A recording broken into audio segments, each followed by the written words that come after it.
What if the king demanded the young boy's brain to ease his own suffering?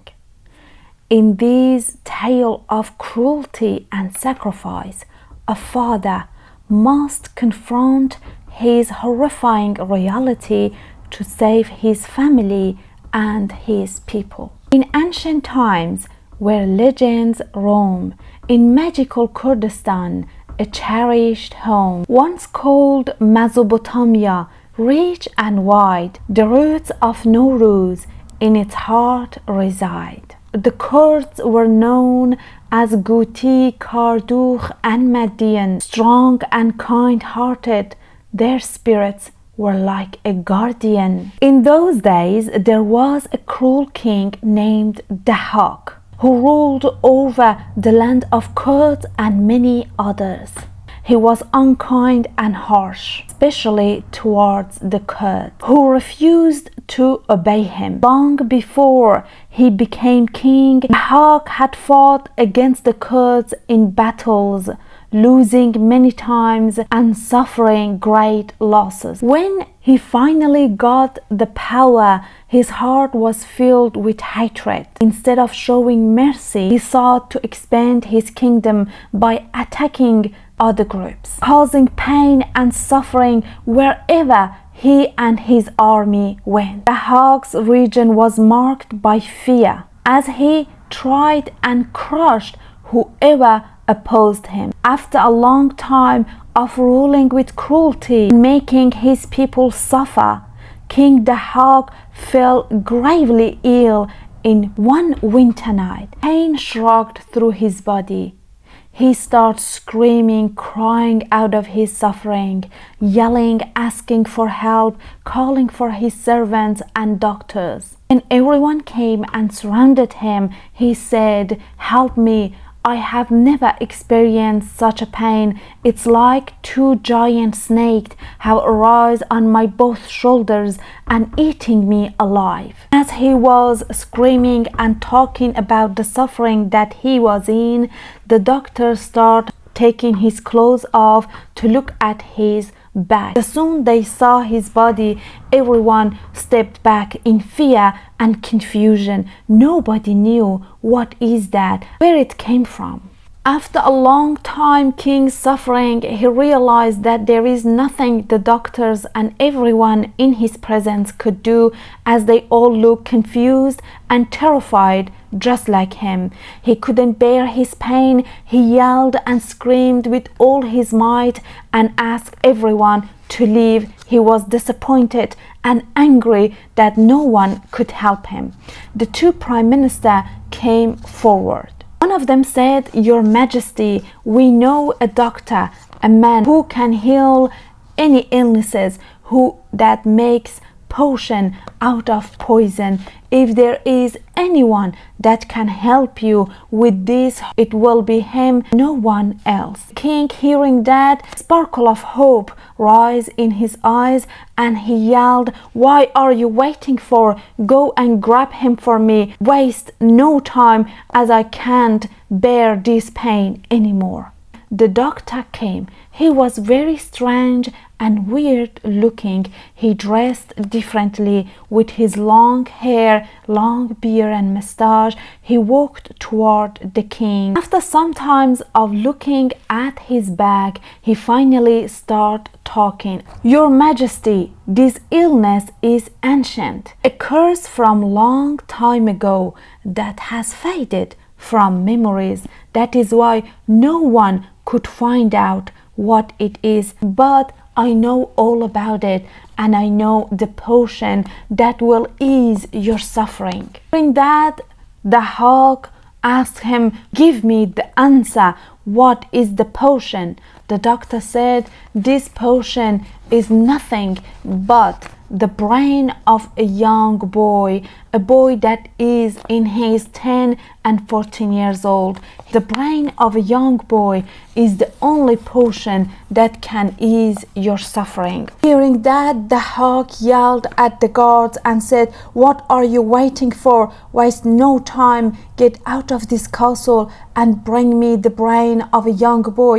Be sure you go after the Median's kids and bring me those, as their fathers are our enemy, and with no doubt their children will go in their path. So till there is a Median, a Kurdish boy out there, you go and get me those." The news spread faster than ever, and everyone, the parents, the scared moms, tried to hide their children, the young boys who were in danger to be captured by guards at any moment. As the soldiers were rushing into the city, they came across a house. They broke the door and they forced themselves into the house, saw a young mother had refuge to a corner of her house with her son hiding behind her. Terrified mom guarded his son and yelled, "Who are you? What are you doing in my house? I have nothing to give you."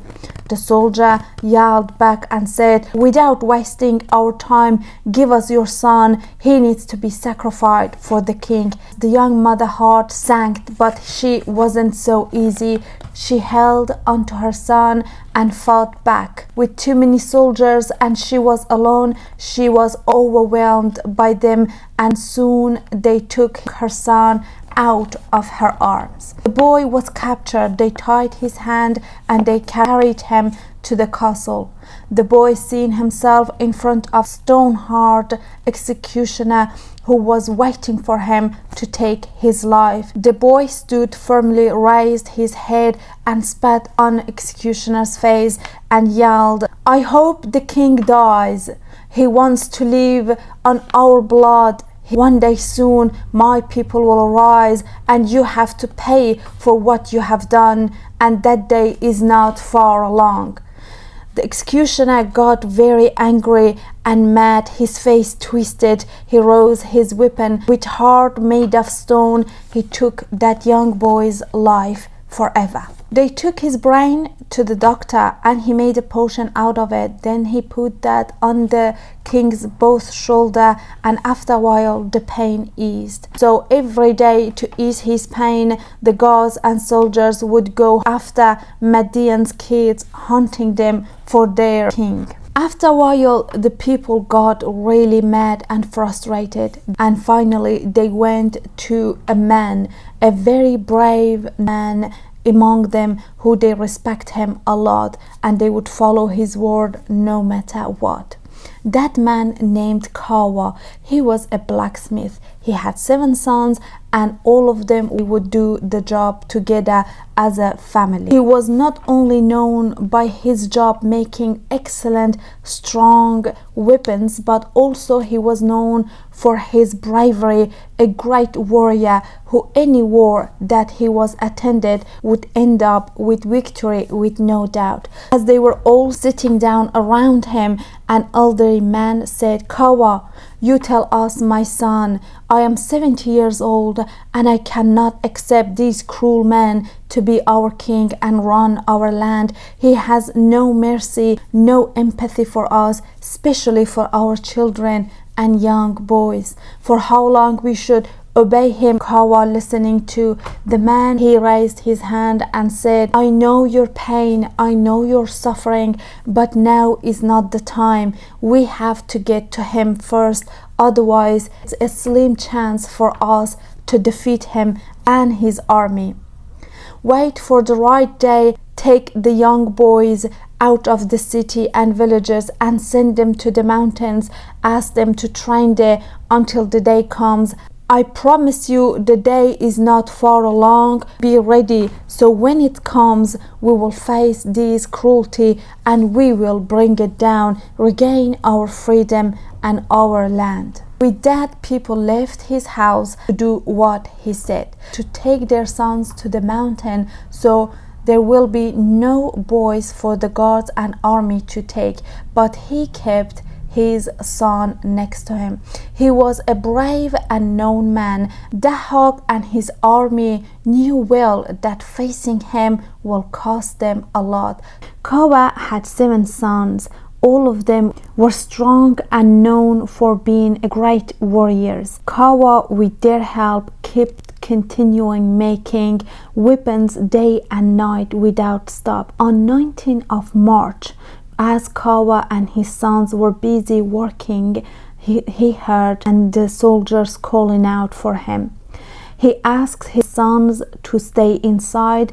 As he walked out, he saw the king's guards are there. One of them yelled out, "Kawe, you have 7 sons.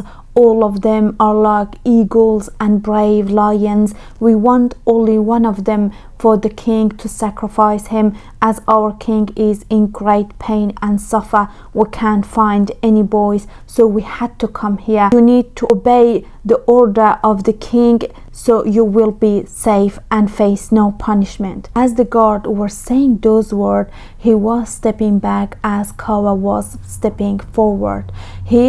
Seeing Kawe and his strength and hammer in his hand, he was careful with his word, but Kawe was calm, like he was waiting for this day to come. He held his head up and said, "Having you, the king's guard, at my door is a great honor for my name and my family. I welcome you with open arms and warm hearts. I will do as the king orders, and I will sacrifice one of my sons with my own hand for the king. And let me tell you the truth, if you wouldn't come to ask for one of my sons, I will bring one voluntarily for the king to sacrifice him with my own hand. Only if you gave me the time, so I bring my son my own hand." The soldier said, "You being the royal, we will give you 1 day and we will let the king know about you." After that, the soldiers greeted him and left. Kawe went inside. The boys were all silent. They knew why the guards were there, but they didn't know who will get sacrificed for their family. After a while of silence, when the sons saw father saying nothing, the oldest son volunteered and said, "I will be the one who will go with father to sacrifice himself for the family." Hearing that, the second brother break his silence and says, "There is no way we'll let you to go.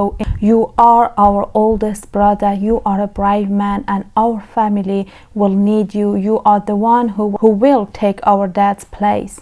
If there is some, I will sacrifice my life for my family and my brothers." The youngest brother, whose name was Jir, he got very emotional and he said, "There is no way I let my brothers sacrifice themselves while I am here. I am your youngest brother and I'll happily go with Baba, go with father." Hearing that, as Jir was the beloved one for everyone, especially his brothers, everyone came forward to volunteer and to go with Kawe to be sacrificed tomorrow. Kawe raised his hand, and to respect their father, all the sons kept quiet and waiting for their fathers. He said, "In my choice, I will choose Jir, your youngest brother, to take with me to the castle." Their hearts sank, but out of respect, the brothers didn't say anything. Even Jir kept quiet. After a short time, Kawe continued, "But it was never my plan to sacrifice any of my son for this cruel man to live his petty, painful life any longer. I've been making these weapons day and night with your help, and I have never told you why I make all these weapons and what are they for." Kawe for a long time was preparing and planning for the day to face this cruel king and his army, but he knew he could never face his strong army. The best plan was that he would face the king himself, and when he get a chance, he would kill him, and that would be a big win to break his army down and win the war without losing many lives. He asked people to take their sons to the mountain for the day to come, that the guard have no other chance but to go to Kawe and ask for his sons. That was the reason that he didn't send any of his 7 sons to the mountain, so it would be in the eyes of the armies, and one of them would one day go and ask for his son. Even if they wouldn't come, Kawe had planned to go and offer one of his sons to the king. Like that, he had his chance to go and get close to him. So tomorrow evening was the time that Kawe was waiting for a long time. He asked his sons to go and let all the people from 7 years old to 70 years old come to his place. He armed all the men and women who could fight and asked all the other people, everyone, to have their fire ready and come close to the castle. At night, when Kawe tomorrow evening in the dark time goes to the castle, people will also in quiet and peace would go and surround all around the castle. Kawe told them, when you saw that the soldiers setting fire at night, in that time you should know that I have killed the hawk, and it's time for you to turn on your fires. So in the dark, when soldiers looking out the castle, they could see enormous numbers of people out there, and because it's dark, they will not recognize children and elders, and they will think that it's a big army ready for them out there, and that can scare and weaken them enough. They opened the gate, and him and his son entered the castle. When he saw the king is sitting on his crown, looking weak and sick, filled with pain, Kawe looked around him.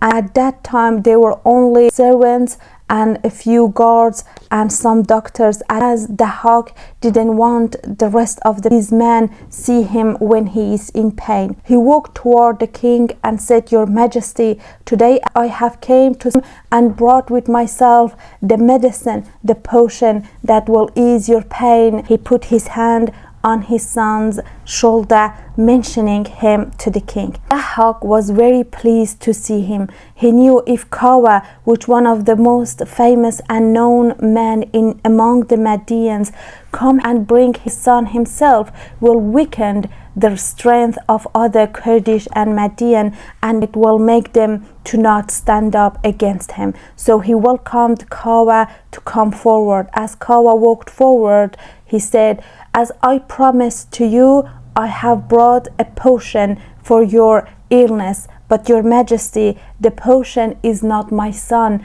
I have brought you something that will make you free from this pain forever. As Kawe was explaining, the hawk who was exhausted from all that pain, he got very excited and allowed him to come forward. As Kawe was talking, he slowly held his hand on his waist.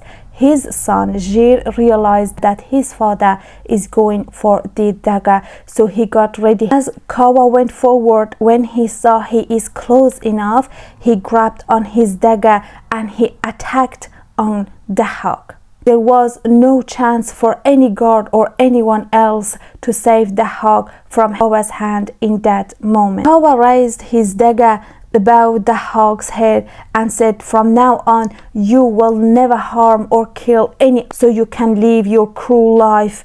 And then while he was begging for his life, Kawe said, Too late for you, your time has come. With the first attack, the hawk was covered in his blood. Kawe didn't lose any time, grabbed his hammer behind himself, and he smashed the hawk's head with his hammer, and he was done in that moment. Kawe in no time got the guards down, and the rest of the servants and doctors tried to run away and save their life. As they let the other people know, the castle was filled with screams and yelling, and there was a lot of noise everywhere, which people outside of the castle and Kawe's other sons could hear all those noise and screams, but they were waiting for the fire. Soldiers to letting all other guards in the castle that it has been an attack, and then that they start to set the fire in the towers, and seeing that people people outside the castle start turning on their fire. They surrounded the castle and attacked the gate. By breaking the gate, they entered the castle and they fell into a big war. Soon the king's army either fled, was killed, or captured. Kawe stood tall and addressed the remaining soldiers. Surrender now and you will be safe, otherwise you will taste our dagger as well. Hearing those words, the soldiers realized that they are surrounded and there is no chance for them, so they dropped their weapon and their fighting came to an end. As everyone's gathered in the great hall, a woman entered, calm but determined, holding a dagger in her hand, asking question she comes across. She was asking, were you the doctor who was serving the king? No one realized why she is asking those questions, but one by one pointed the doctor that was responsible for this mess. The woman walked toward the doctor and asked, were you the doctor who made that potion for the king? The doctor nodded. Woman wasted no time and grabbed him by the hair. As she was grabbing him by the hair, she yelled, what kind of a doctor are you? How could you help the king killing our young son and children? How could you do this to us? You could have used the brain of a gazelle, a wolf, or a fox, but our son, what have you done to us? You cruel human being. You are not a doctor. You are a demon. You do not deserve to live any longer. The doctor, who was terrified, begging for his life, he said, I had no choice. Fear overtook me. I had to do that to save my life. With her voice full of rage, she replied, this is for my son and for all those young boys who you helped slaughter. Kawe watched her bravery with pride as she stood up for her people. From that day on, Kurdish people every year celebrate this day, and it is their biggest celebration throughout the year. I am a Kurdish storyteller. I tell stories and I also write an amazing book named The Tears of Messenger. It is inspired by true event that happened in August 2014 when the ISIS, the Islamic terrorists of Syria and Iraq, attacked Shingal city and kidnapped, massacred many innocent and beautiful lives for their belief and ideology. A life of a young woman named Agreen who lost everything in one day in front of her eyes. The way that she faces those horrible times and those dark days and how she rebuilds her life and help her people is an inspiring story for everyone to read and know about it. And it is available in ebook, paperback and Kindle. I will make more videos on the book as you have questioned what is it about, know more about the story. I'll make more clips about that so you have a clear idea what kind of book you're about to read. I tell stories in English, Kurdish. I have a special playlist in my page on YouTube and TikTok that you can go on, and all the English stories have been set in a special playlist for you. See you next time.